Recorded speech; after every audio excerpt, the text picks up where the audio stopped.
sexto ano, tudo bom com vocês? Então, mais uma vez juntos, e nessa semana a gente vai corrigir os exercícios do livro, tá? Do capítulo das atividades humanas no solo, e aí eu vou corrigir todos os exercícios propostos, tá bom?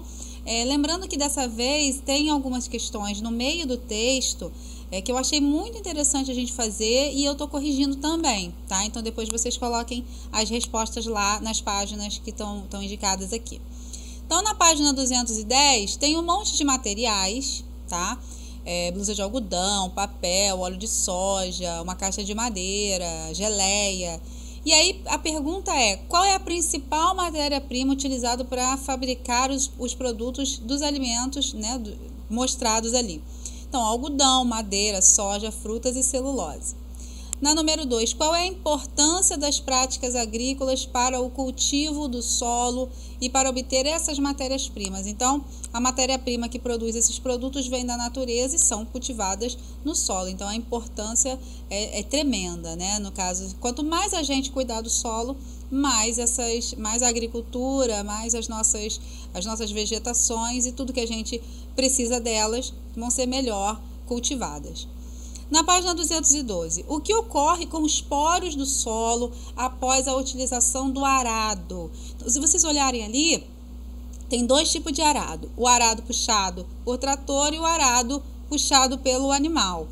E isso no caso, quanto maior o peso, né? O problema todo é o peso do trator. Quanto maior o peso, mais vai compactando o solo.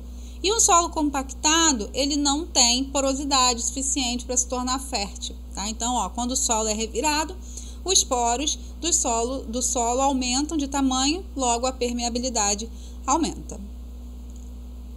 Página 213. Então, tem ali, dois vasinhos com terras diferentes, tá? No número 4, as plantas absorvem somente a água do solo? Não. As plantas, elas precisam de nutrientes e sais minerais do solo, tá? Então, é preciso que o solo tenha adubo, né? Seja adubado. Aí, aqui fala até dos nutrientes que absorve, que são nitrogênio, fósforo e potássio. Qual das plantas teve melhor desenvolvimento? E por que você explica isso? Então, a planta que recebeu adubo, que com certeza é essa aqui da terra preta, porque tem mais nutrientes disponível para a planta. Qual é a importância de adubar o solo? Adubar o solo é liberar nutrientes para aquele solo. Então, faz muita diferença no sentido de dar condições daquela planta se desenvolver bem melhor. Página 215. Áreas irrigadas criam oásis no sertão e garantem lucro durante a seca no Nordeste. Então, a pergunta é, as plantas se desenvolvem adequadamente em solo seco? Então, tem duas questões aí. A primeira é que plantas de solo seco, de caatinga, são adaptadas para esse tipo de ambiente. No caso dessa reportagem, fala que vira praticamente um oásis. Então, nesse sentido, para ter uma diversidade de plantas muito grande, plantas que dependem muito de água, precisa de água. Então, ela pode crescer no Nordeste sem problemas, desde que tenha irrigação adequada, tá? Então, um solo, né, no solo seco do sertão, da caatinga, é muito difícil essas plantas se desenvolverem devido ao solo ser pouco poroso e ter pouca disponibilidade de água. 8. Qual é a importância da irrigação? Bom, irrigar é dar água. Então, a água é um fator imprescindível no desenvolvimento das plantas. Sem água, não se desenvolve. Página 216. Aqui tem uma tirinha de uma menininha que fala para o garotinho como que essa planta conseguiu nascer num lugar tão inóspito, né? Um lugar tão difícil, seco, sem água. Aí pergunta, como ela nasceu nessa região? Então, por que ela pergunta isso, né? Então, ela não entendeu por que a flor se desenvolve num lugar onde tem muito sol, pouca água, né? Poucos nutrientes. E letra B, que características o solo deve apresentar para ser fértil? Ele tem que ter nutrientes, tem que ter água e tem que ter ar, né? Tem que ser poroso, tem que ser permeável, tem que ter nutrientes. Número 2. Leia o trecho do texto abaixo. Então, sistema de plantio direto de milho, tá?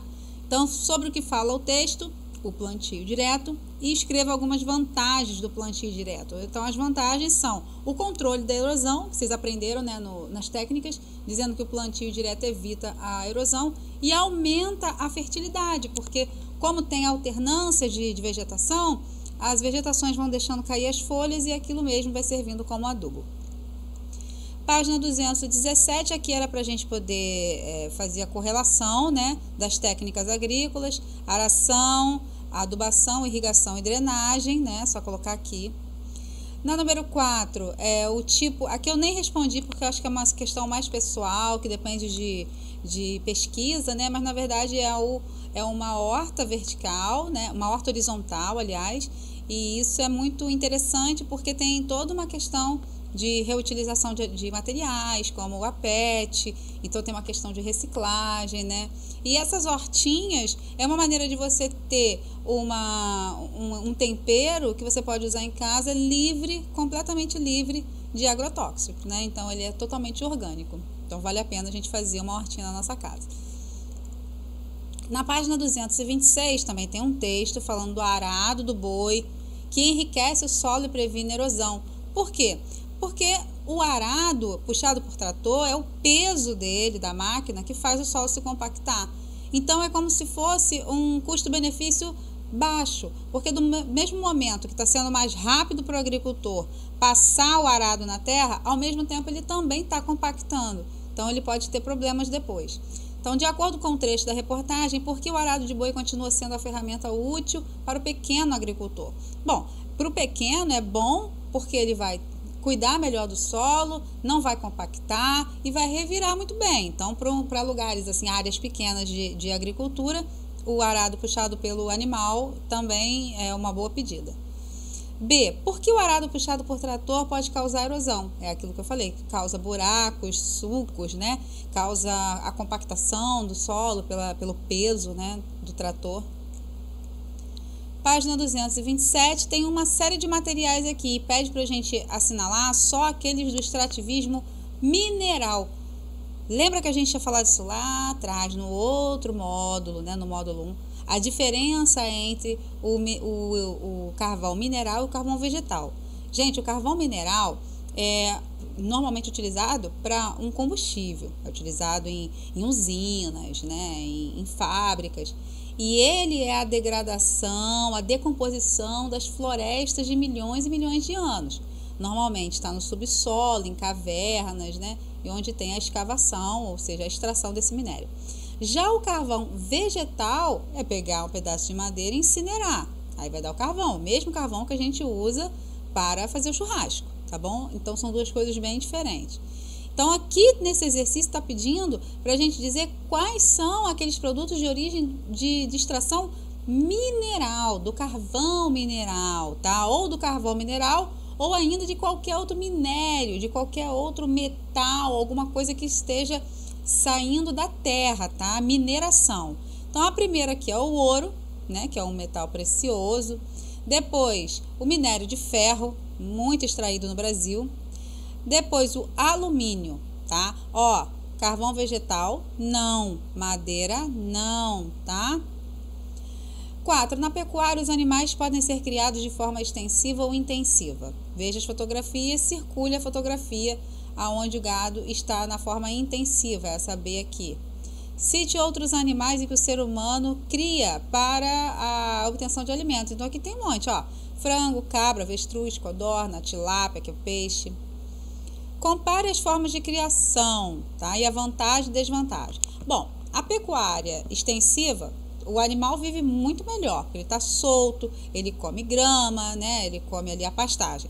Porém, para poder ter um controle maior, é difícil e a produção não é muito grande.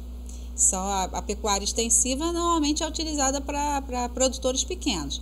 Já a pecuária intensiva são grandes propriedades, são grandes agricultores, então a produção é muito rentável, gera muito dinheiro, mas o nível de vida desses animais não é nada bom, né? A gente sabe que viver confinado desse jeito é terrível, né? Então é ruim para o animal. Página 228, tem o texto falando sobre o desastre lá em Mariana, né, em Minas Gerais. E ali vem, quais foram as causas do desastre? Bom, as causas foram o rompimento da barragem. E a barragem rompida levou todos aqueles rejeitos de minério. Cite os principais problemas causados pelo desastre. Então, perdas de vidas, tá? Muitas pessoas morreram. Perdas de vidas, o local, né, onde as pessoas viviam, ecossistemas foram todos destruídos. O rio foi contaminado e até hoje está contaminado com metais pesados. Então, é uma perda tanto humana quanto uma perda no ecossistema de uma forma geral. Na página 229 tem ali uma foto de uma vossoroca, né, que é um efeito de buracos em terrenos inclinados, principalmente. Você já viu um solo como esse? Então, se você viu, beleza. Se você não viu, não coloca não. 4. O que você acha que causou isso? Então, a erosão. E muitas vezes não tem nada a ver com a erosão do homem, né? Mas as vossorocas são efeitos principalmente de erosão das chuvas, dos ventos ao longo dos anos. Página 230. Então, temos ali, ó, o que você acha que poderia acontecer à encosta dessa fotografia que não está com a cobertura vegetal. Olha para o final da foto que tem aqui, ó. Não tem cobertura vegetal. Qual é a importância, então, da cobertura vegetal, gente? Qual é a importância da vegetação para um terreno inclinado? Bom, esses terrenos inclinados, a velocidade da enxurrada de sair carregando as partículas de solo é muito grande. Então, quando tem vegetação, as raízes das plantas cuidam de segurar as partículas de solo. Então, a velocidade de arraste, né, das partículas de solo é menor. Então, a vegetação ela protege o solo, tá? Contra deslizamentos. Página 231, excesso de químicos prejudica solos na agricultura em todo o mundo. Então, quais os principais produtos químicos aplicados nas plantações brasileiras?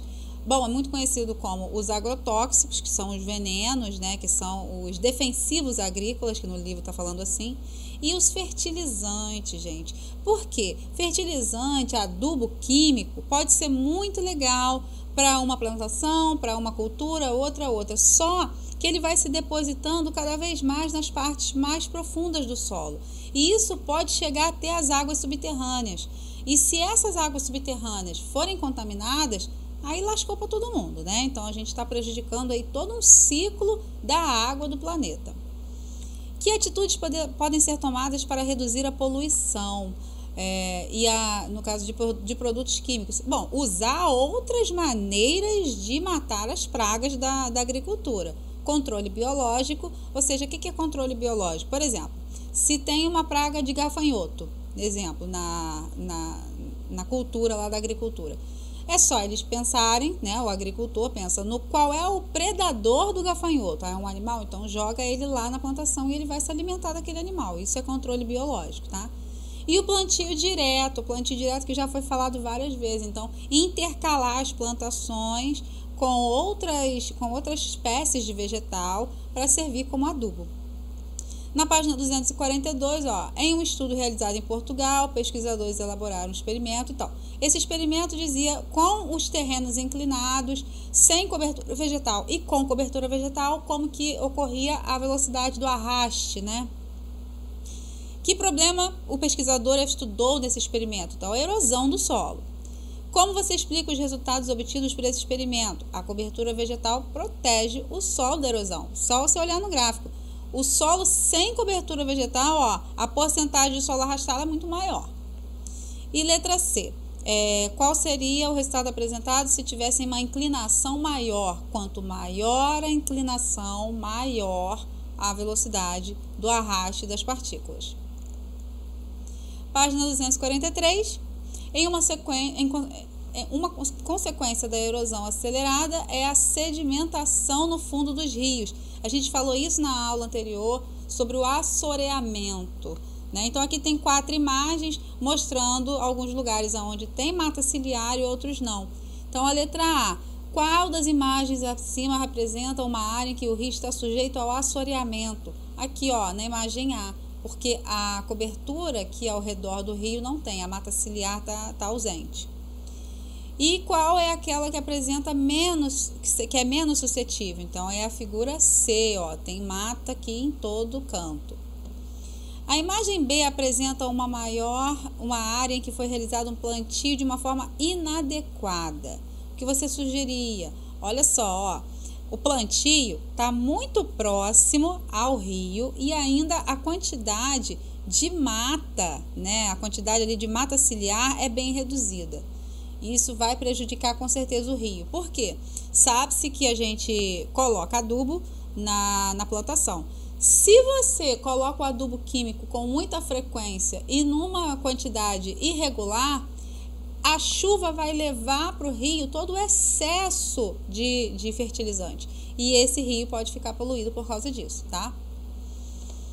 Depois, letra C. Na imagem D, é uma área em que o solo está completamente desprotegido. Em sua opinião, que problema ele pode apresentar? A erosão, né, gente? Olha aqui, ó. Tá sem solo. Tá sem solo não, tá sem vegetação. Então, na hora que bater a primeira chuva aqui, vai carregar tudo ou para a plantação ou para o rio. Página 244. Então, temos aqui, ó, uma cultura, né? Provavelmente alface ou algum tipo de verdura. A hidroponia é um sistema de cultivo das plantas na qual não é necessário solo. Então, a hidroponia coloca na água os fertilizantes e a planta vai tirando da água mesmo. Então, aqui é para realizar a pesquisa, mas eu já falei sobre o que é. Letra B, o que fornece os nutrientes aos vegetais cultivados pela técnica de hidroponia? A solução aquosa, ou seja, a água misturada com fertilizante. Letra C, por que a ausência do uso de defensivos agrícolas é considerada uma vantagem? Então, o excesso de fertilizante contamina as águas subterrâneas, aquilo que a gente já falou na questão anterior, né? Então, o fato de ter um corpo d'água ou até uma infiltração, né, muito tempo com aquele fertilizante, vai infiltrar no solo e vai contaminar as águas subterrâneas. 4. Sobre o trecho da reportagem, Brasil tem quase 3 lixões ou aterros irregulares. Então, é muito complicado isso. A gente falou na outra aula que o lixão é um lugar inadequado para o descarte de lixo, que o melhor seria o aterro sanitário. Então, qual é o problema ambiental abordado? Lixões e aterros sanitários irregulares. Irregulares significa que não tem regulamentação, não tem fiscalização ou não está seguindo os padrões corretamente. Cite 2 consequências que esse problema ambiental pode causar. Contaminação, né? Contaminação do solo, surgimento de doenças. E é isso aí, meu povo. Então, coloquem as respostas certinho no livro, tá? Pintou dúvida, pode falar comigo, pode mandar mensagem. Mandem as fotos, tá? Dos exercícios, quando eu pedi os exercícios para vocês. Mandem as fotos lá para a plataforma, tá? Para minha caixa de mensagens, que eu tô analisando tudo. E um grande beijo para vocês. Até semana que vem, quando a gente entrar no conteúdo novo, tá bom? Beijo.